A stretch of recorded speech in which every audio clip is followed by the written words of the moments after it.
Hello, everyone. Can you hear me well? I guess, yeah. Perfect. Um, I, I took a bit of your time already, which for a time management session seems like a really bad way to start, but I'll make it up to you during the presentation and hopefully after it also. A bit about me. So my education is in political science. I'm in sales roles since about 2009. A disclaimer, never wrote a line of code. And I joined Agile Drop. It will be 6 years in 2 weeks now.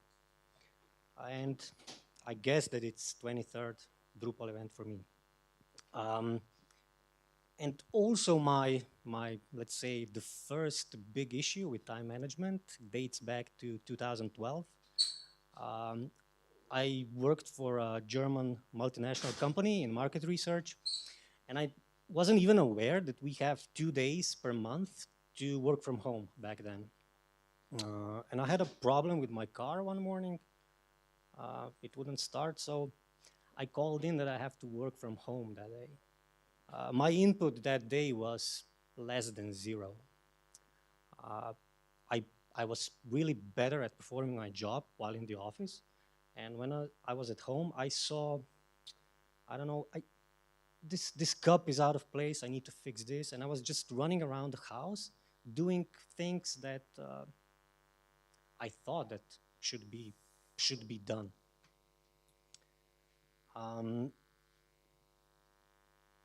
how to manage your time? It probably dates back to Roman, to Greek philosophers who dealt with that question 2,000, 3,000 years ago.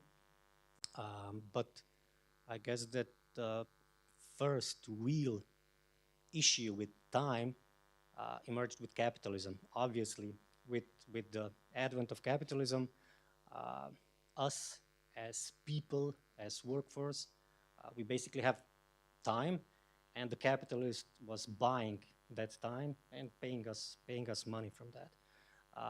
The first modern, let's say, time management guru was Frederick W. Taylor. He used to work for a lot of steel companies. Uh, he had a very, very strict approach and calculated approach to how the steel was produced in those steel mills.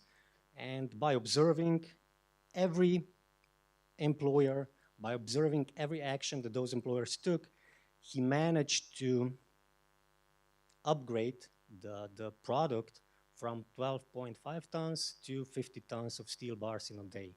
Um, from my perspective as an employee, I would say that obviously it did benefit the owner, but on the other hand, he maximized every time, every action, every operation that those employees did for the companies that he was advising at the time. Um, Keynes, we probably all heard about Keynes. He predicted almost 100 years ago that we will be working for 15 hours per week. I'm going to assume that in 7 years' time that will not happen. Uh, Again, probably because of that capitalism happened, and with the time on our hands that we have, we could probably go to 30 hours or maybe even less, but 15 hours. Let's see, but I think that will not happen. In 2007, there was this initiative by Merlin Mann on Inbox Zero initiative. So basically, we live in our services, which is services industry, in a let's call it a virtual world. We don't do anything with raw materials. We don't have any product that we physically can touch or physically have to deliver to someone. So we basically live in a virtual space, in emails, in Jira, in Slack, and so on. And his idea was every email that you get, you can somehow manage either by deleting that email because it's not important, delegating to someone else, responding if it's something that should be responded, defer. Yeah, well, obviously, if it's something that is not urgent, you can stow it away into your other folder, and well, you shouldn't forget about it. Or do, I don't know. Again, someone asks you for a quick fix, obviously you're gonna do that. The definition, I'm not going to read you that out loud, but I guess that we all have, I'm going to assume that we all have problems with time management, uh, maybe mostly because of our inability to organize our time accordingly, to avoid stress, to avoid any issues that we might face during the day. But I'll I'll assume it's safe to say that an effective time management also has a very positive influence on our overall life quality, because obviously we spend 8 hours per day in a work environment. We would like to come home from that work environment with as much of peace of mind as possible, because there's family at home, there's friends, there's hobbies, and obviously we would like to have those on our top priority list as well. Um,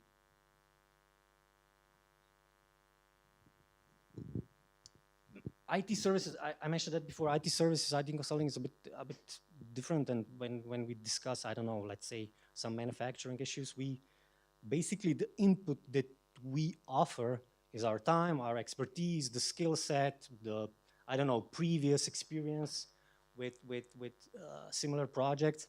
And the output is also somewhat intangible. It's a, I don't know, great UX. It's a platform that works. It's something that attracts customers. And for that to be really effective, we basically have only time. Going to the digital agency business, I'm the last in line, so it's usually me who sends out the proposal. And you know how it is. I get a request, I go to a project manager, the project manager goes to the developer, we need some estimates, give me some time. The developer obviously estimates the project.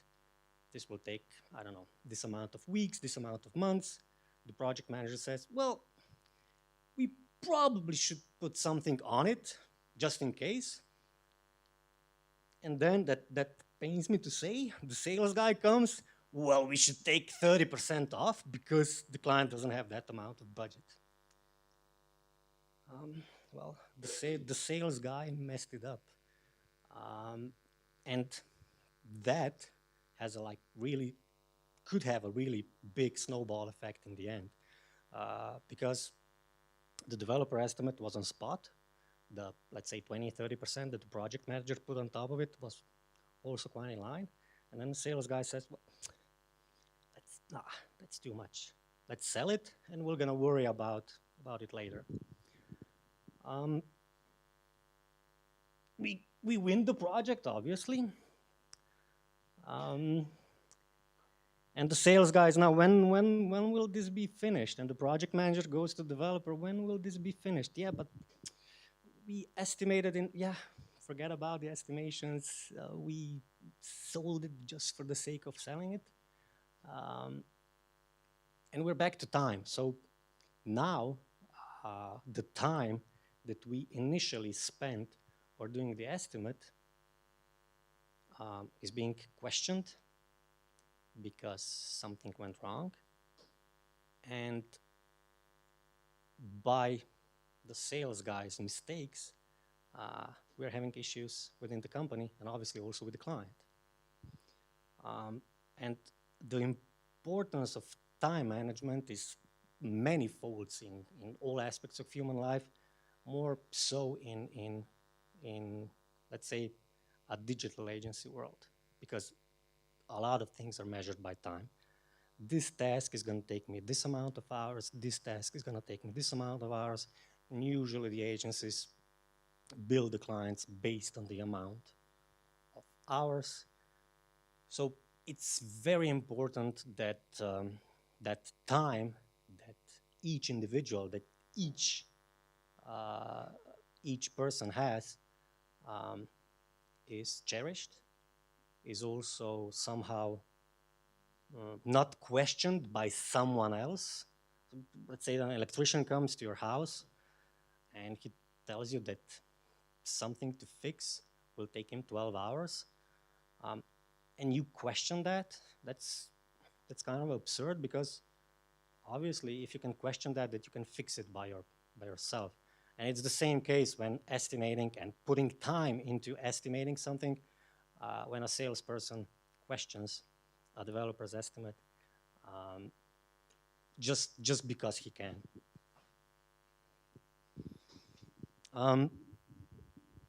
We probably all have been in a situation where we just somehow procrastinated, never really got done a lot. There's this funny statistics that I found. It was obviously made by a US company. Average American looks at their phone every 12 minutes. So besides sitting behind your laptop, you still grab your phone and check it every 12 minutes. It's not necessarily just your email, it's probably social media and so on. And I guess it's the same for me, coming from Slovenia. It's the same for organizers coming from Austria. It's the same from a German person. So we basically waste a lot of time just looking at our phone during the day. Then there's also interruptions that you might get. The worst one is you get an email in your inbox and your colleague slacks you, "Did you get my email?" Well, that's totally unnecessary. I mean, it takes a couple of seconds of your time, but it kind of also has an influence on your mental state. I mean, yes, I did get your email. Yes, I'm working at the moment on something that I'm deeply involved into. And yes, I'm going to reply to you before the end of the day. So there is no need for slacking people. Did you receive my email? That's complete nonsense. And obviously, as I don't know how many of you are parents. Once my son was born, I saw that routine makes things a lot easier. You wake up your kid, obviously later when he's not waking up every 2 hours. You wake up your kid every day at 7 a.m. He goes to kindergarten or whatever, and then again you have the same routine in the evening. He bathes at 7, 7:30. He goes to sleep at 8, 8:15. Why? It gives something to him or her, and it gives something to you. If you would, I don't know, somehow make on a whim, okay, today he can sleep until 9, well, sure, but he'll miss the kindergarten.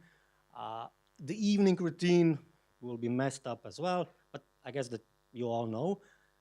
And for those who don't have kids, don't take it as a negative, because it's not always that bad. Why is it important to have a firm grasp on your time during the day?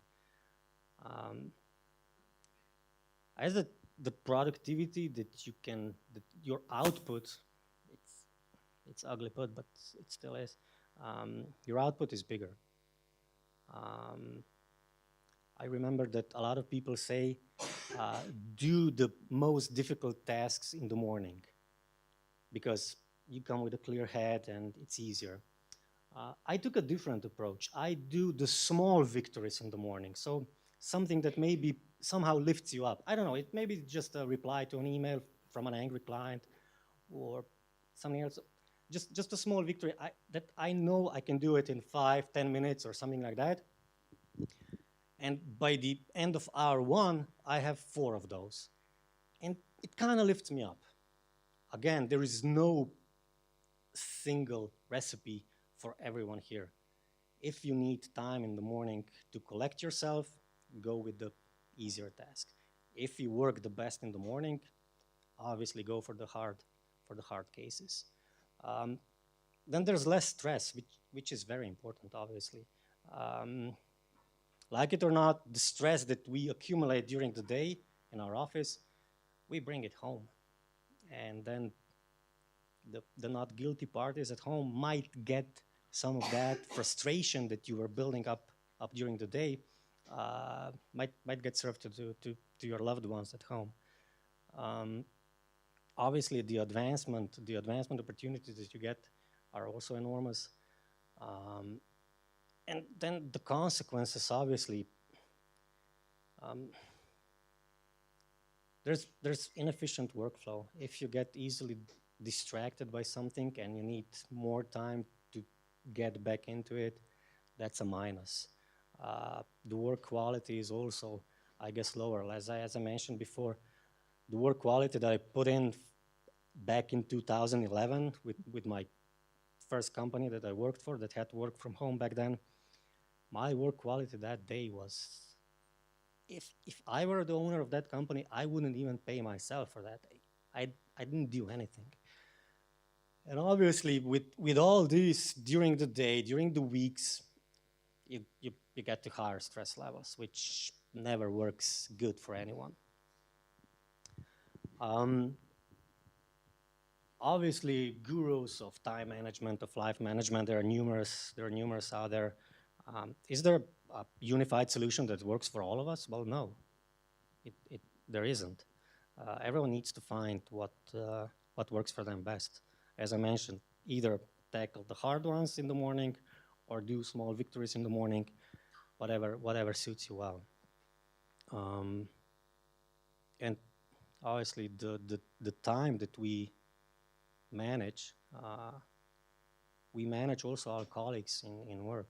One small example that I remember, we had this client from the US. The time difference to Slovenia was 9 hours, which is a lot. So we both adapted a little bit. For us, that meant 5 p.m.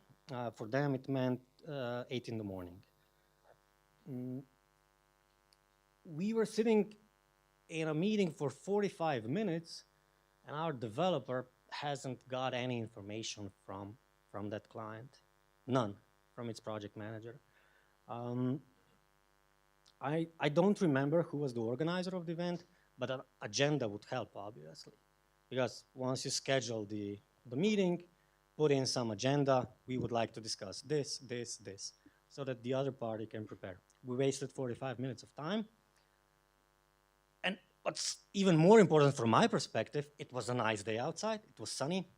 I could go on my bike, but because I wasted those 45 minutes on that totally unproductive call, I couldn't go on my bike.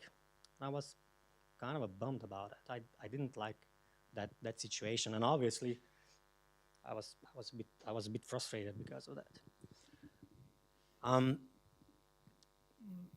Maybe a bit of an Pareto principle. So it's basically that 80% of your output comes out of 20% of your activities. That's to put it simple. Work-related output, 80% of it comes of only, let's say, around 20% of your time that you put in at work. Now, I can speak for myself, again, for sales. Chasing, I do a lot of, especially young salespeople, they chase the wrong clients, and they put a lot of work in it, and write emails, call them, and I don't know what. But someone with more experience does see, well, this is a dead end. There is very low potential in here. Let's not waste so much time on client A, potential client A, if that time would be better invested into something else. Obviously, eliminate bad habits as looking on your phone. Frequent breaks, that means a lot. I mean, if it could be just, I don't know, a quick chat with your colleague in a hallway, or go to the kitchen in the office, grab a coffee, grab something to eat, a banana or something like that. Maybe also getting a mentor, someone who maybe has more work experience and has gone through that issue with time management that you're maybe facing now at this moment in your life. And if he or she is willing to listen, he or she is also willing to probably give some advice.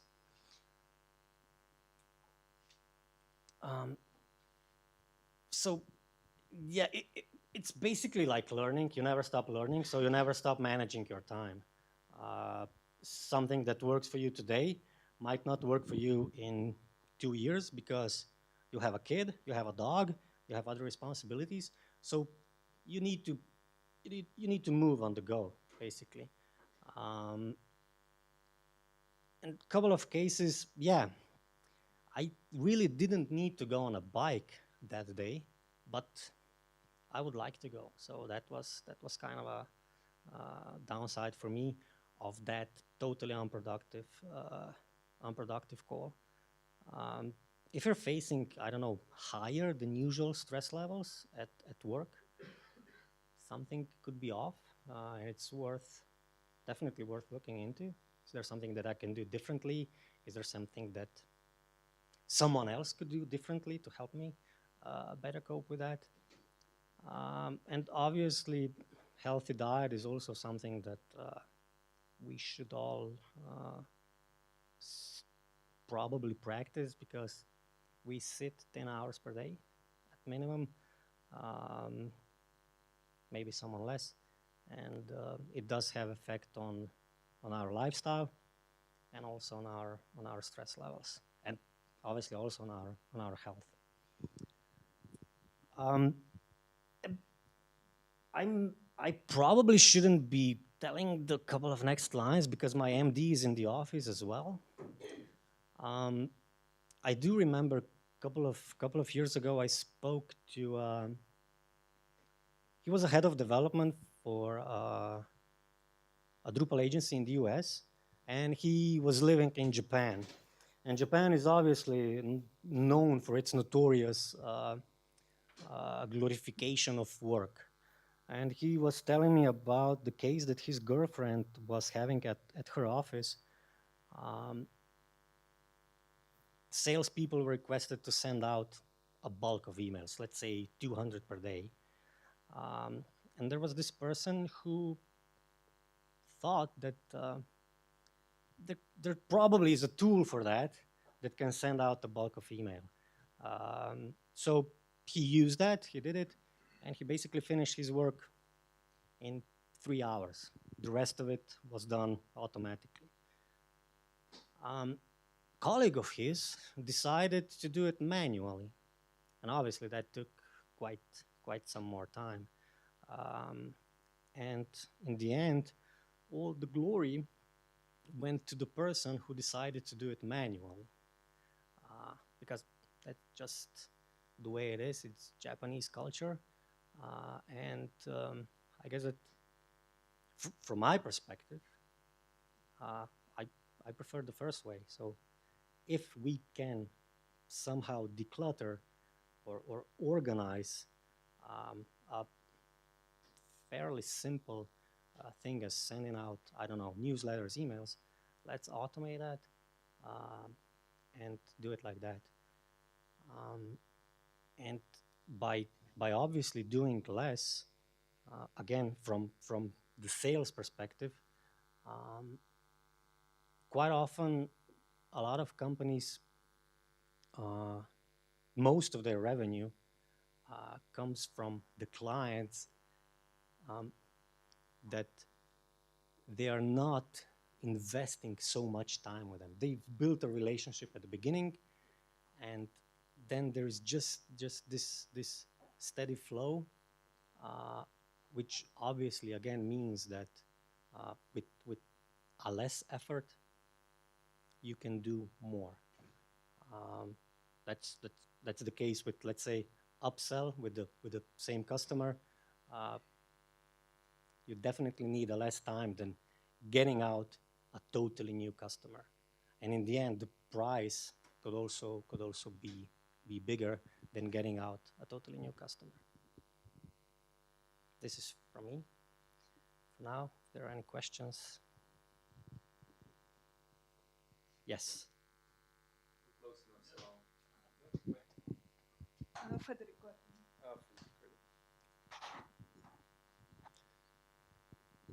What do you do? Is this on? Yeah, this is on, right? So what do you do when you have, you know, days where you're feeling less productive? So you have days where you it's it's nice to have a theory or an approach to manage your time, but some days you just feel like shit mentally, and some days you feel really good, and that affects your work too. So how do you handle those days when you're not feeling like it, where you're just like, I really don't feel like work today because I have so many personal issues going on, and you know, how do you manage your time then?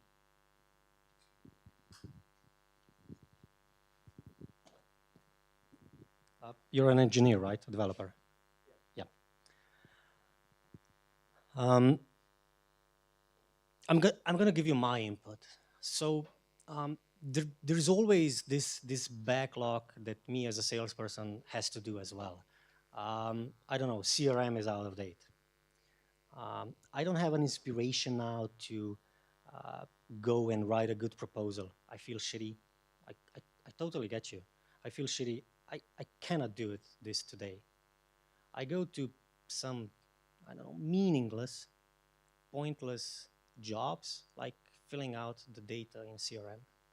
It's no brains involved. It's like clicking, tapping, and if I feel like shit, this is what I do. Again, my MD is here. I'm not really sure what he's gonna say, but we all have those days. From a developer perspective, again, if you're working on a project, let's say it's a new build, you're a team of 3, 4 people, 5 people, um, I would advise you to speak either with your colleagues. Could you cover a bit for me? um, if if things are getting worse, there's obviously also your PM who might. Um, why am I telling this? Because I'm a strong believer in open communication. So I from probably from day one, um, when I joined the company, I was totally transparent about how I feel about. I even told about what I don't necessarily want to do, and that's if you can accept that. If you can't, maybe we can discuss it and so on. But I would focus on something that maybe could that maybe it's not so involving you as a 100%, but it involves you, I don't know, 20%, and just weather the storms. We all have them. The the bigger issue it could be how often do you get into those situations and what's the trigger. So that's maybe something that um, you could you could do an assessment as well. I hope that helps. I mean,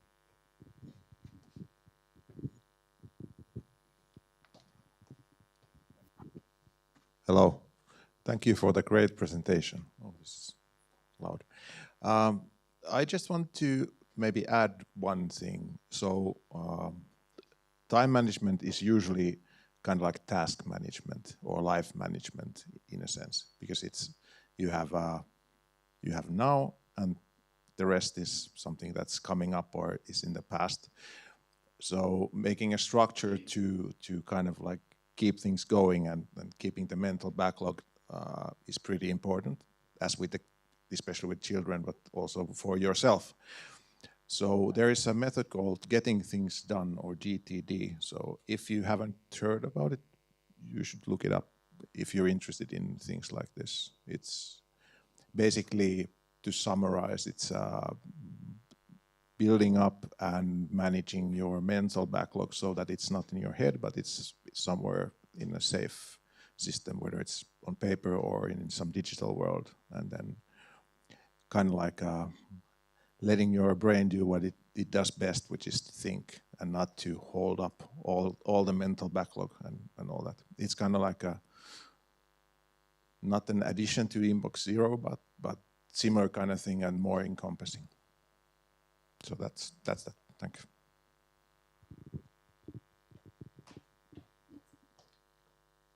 maybe just a little. Yeah, I totally agree. So it's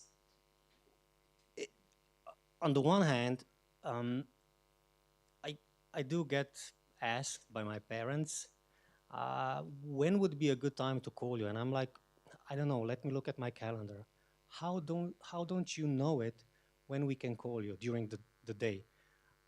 I don't know, because the calendar does that for me. So this is one thing that basically, and none of us knows what they have on their calendar tomorrow, because that would be complete nonsense. It doesn't make any sense. So that's one way of decluttering your brain, forgetting about it. Something that the tools exist that can do it for you, and just let it go. Let it go. You don't have to worry about it. Is there a meeting in? Do I have a meeting tomorrow at 2? Do I even care today at what time is it? 3? I don't care.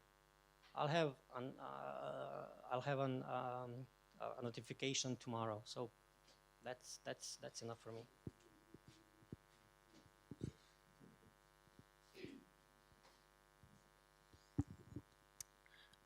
Thank you for your speech. I have maybe it's a tricky question, but you brought up the example of someone who's writing a script that helped him doing the work that should take 8 hours in 3 hours.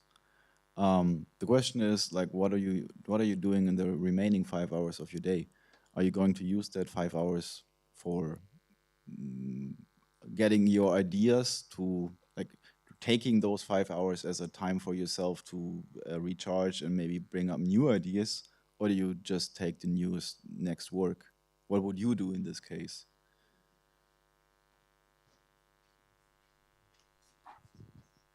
Thanks. I'm gonna be again completely honest and transparent. I've done my work for today. That's it. It maybe it's not a KPI. You need to send out, I don't know, 200 emails per day. If I done that until 11, now the other part is it in your nature that you're gonna, I don't know, put your feet on the table now and say that's it for now? That's the other part. I'm not that person. So yes, I've done it. I did it for today. But again, it's again a bit tricky. So salespeople do have this part of their salary, which is the commission. Obviously, I'm never satisfied with my commission and with the 200 emails that I send out. So because I would like to be successful and I'm driven by that, I'm gonna push forward. Maybe not in the same speed, maybe not in the same velocity, but it could be that I'd be focusing on something else. I don't know. Let's say that someone has a issue within the company with something. I can spare my time. What's the topic about? What do you want to discuss? If I can help, if it's a non-technical issue, sure. If it's a technical issue, sorry, I cannot help it. But other than that, I mean, it's the obligation also. I do feel a sense of obligation toward my colleagues, toward my colleagues at the company. So yeah, I'll still kick.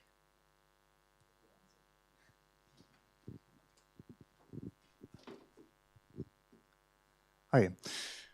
So I'm also a developer, and for me, the biggest problem is not necessarily that I can manage my own time, but that my time gets managed by some external influence. Let's say the client wants a spontaneous meeting, there's a bug, we need a hotfix, things like these. So you said in your talk you're setting up rules. Can you say some of the rules that you have for your colleagues? Thank you. I guess that you're not the only one that's communicating with that particular client. So there is someone else as well. Setting those rules just for you could be tricky with that particular client or with any client. Me personally, I would go for a broader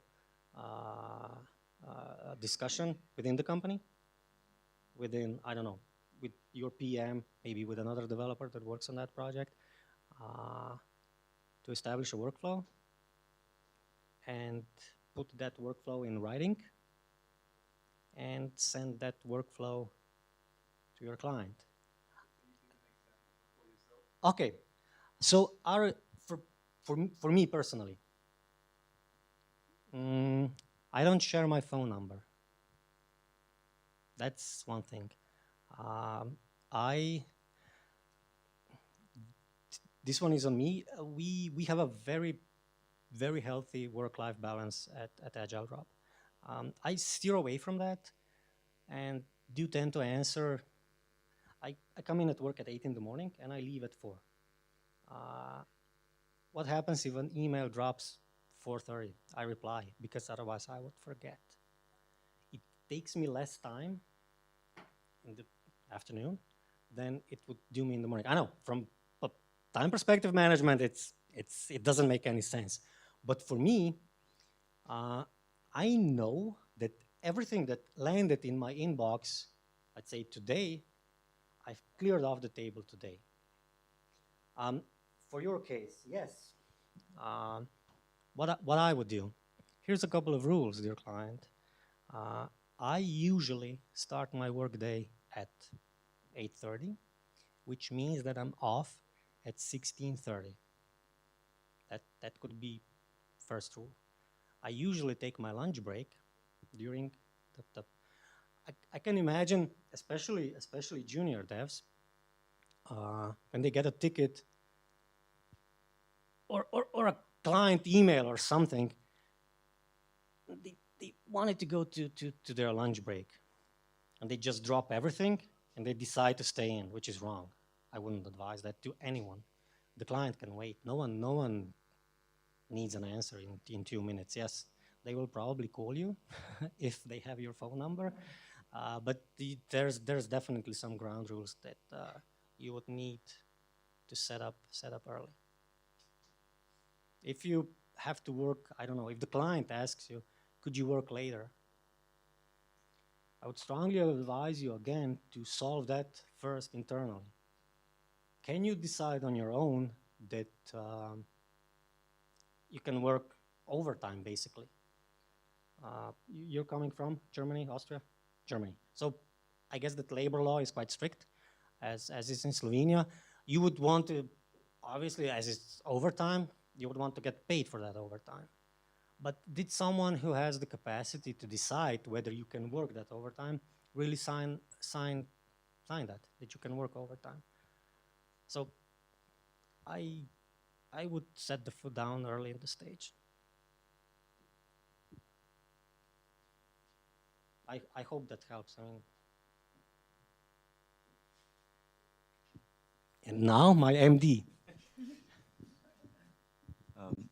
I think that, like, when you're discussing with your clients or like your superior in the company, I think the early on you set the rules, the better, because if you start setting them up later on, it feels like you are basically complaining and taking away something that you already provided, right? So when you set it early on, that means that you set the rule and it's much easier for them to accept those. So, you know, we used to say like that a client might get spoiled after, I mean, at the beginning, and it's very hard to go back into normal routes. So yeah, set up those kind of rules at the beginning, and nobody will basically complain about them because everyone is human. Everyone wants to finish their job at some hour, and everyone understands that. But if you're doing those favors all the time, and then once you don't, you are now the bad guy, right? And this is how, yeah, early on.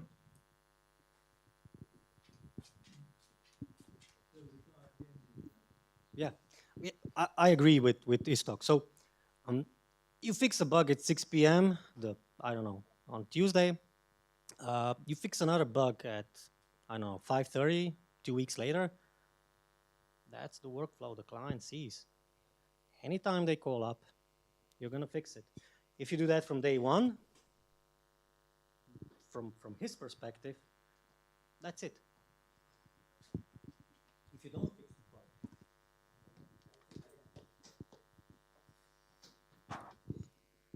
Hi. Just to share, because it has something more interesting in the back end. It means like you need to decide what is important and what is not important. If you're not able to do that, like the 80-20 rule could get into like lowering quality what actually always happens, and like management want to like save time by in the cost of quality and not improving. It also same with less is better.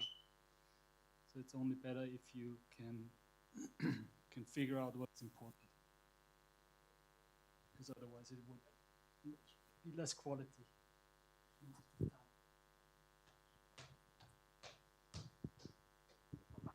I totally agree. I mean, you can have 20 open Jira tickets, and now you can add 20 different time management, I don't know, whatever, to that. And that's just counterproductive. Instead of having just 20 something that you need to think about, which are in Jira or in Confluence or whatever, you have 20 on top of those that you need to take care. Go take a banana, go, I don't know, go drink water or something like that. There is not a unified recipe for that. I guess that the most important thing is self-reflection, and you should probably do that for at least a month. I don't know if that makes sense for anyone. If just write down what did I do today? Oh, okay, it's again 6 p.m. and he again fixed the bug for a client. Again, it doesn't make sense because it just adds up. Because the next time they will expect, I don't know, a Saturday or something like that. So yeah, it could be 3, it could be 20. We had one engineer from all we know. He was a very experienced person, but he got distracted so easily that instead of focusing on his job and what he was supposed to do, he was just running around the office and helping other people. Not necessarily those people even asked for help. And he didn't even help. He just offered some kind of advice, some kind of input, which couldn't, in the end, that input probably, in a 90% of cases, didn't solve his colleagues' problems or a challenge that he faced at the moment. So from that perspective, yeah, start baby steps. It's like running or cycling or something. Obviously, there's a Boston Marathon, let's say in 2 weeks' time. If I'm gonna start training today, it's with 10 kilometers and tomorrow with 20, that doesn't make sense. I'm gonna pass out probably today already. So take it step by step. Do 1, do 2, do 5 in 2 months. Do maybe 10 in half a year. And as you will do 10, your entire life could probably change in such a manner that you won't be even needing those 5 from the beginning, because you just instilled them in your life. It's like having a breakfast.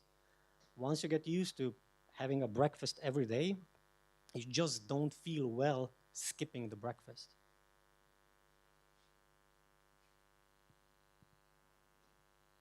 That's it. Thank you.